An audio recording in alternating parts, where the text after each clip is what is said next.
Hey students, welcome to Manufacturing 463 Design of Tooling. I'm really looking forward to being with you in the classroom and in the lab this year. And as we look towards this class, this is probably my favorite class to teach just because of the way that we get to try to solve these problems collaboratively, do a bunch of collaborative design, and it's like a big puzzle that we get to solve together. First of all, let's talk a little bit about what we're going to be looking at. So we're going to be looking at designing different kinds of tooling for different applications. So that might be metrology, measurement sorts of systems. It might be machining fixtures, could be assembly fixtures if we're going to put something together by welding, or gluing, or bolting, or some other attachment method. Could be end of arm tooling for robotics, and it can be injection molds. So that's just a small set of the different focus areas of how we design good fixtures. One of the really interesting things about tool design, though, is that it's not based on a set of rules. There are collections of best practices in tooling design. And the thing that's really interesting about those best practices is when you start reading through them, many of the best practices will be directly at odds with another of the best practice. If I can do this, then I'm exactly doing the opposite of this other one.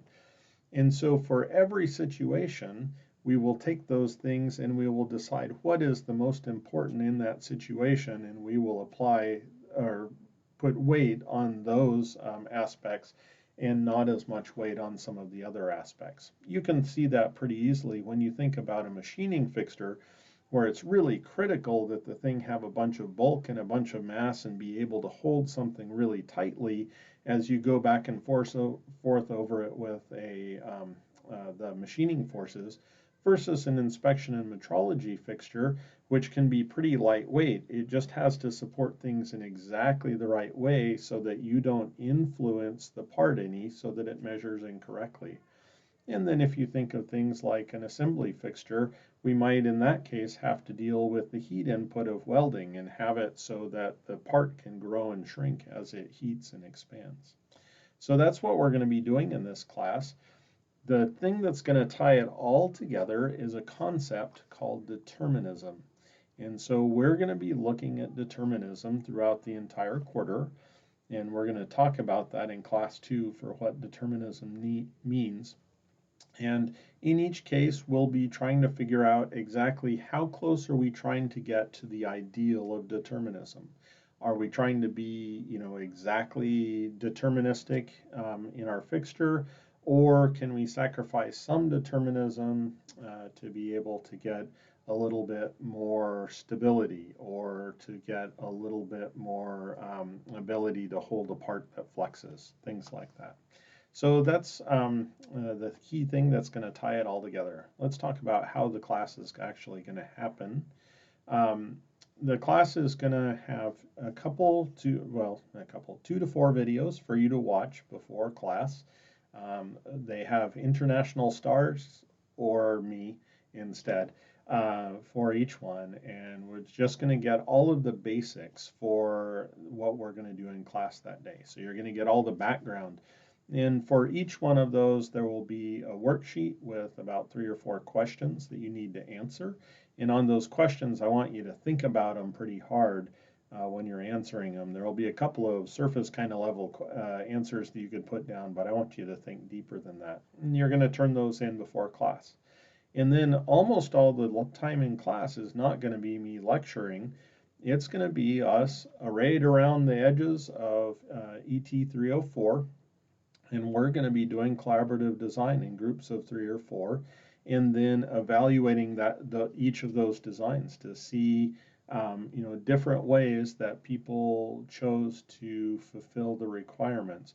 And we'll learn a lot from that. Sometimes we'll make good decisions, sometimes we'll make poor decisions. That's okay. It's all part of the learning process.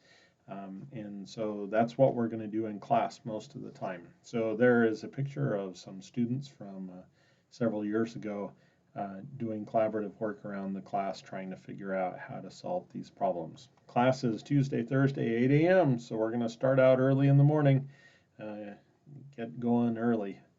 All right. All of the communication for the class is going to be through Canvas, and so at least as far as the assignments and turning things in. And so I'm going to need you to be watching Canvas pretty carefully to know where things are.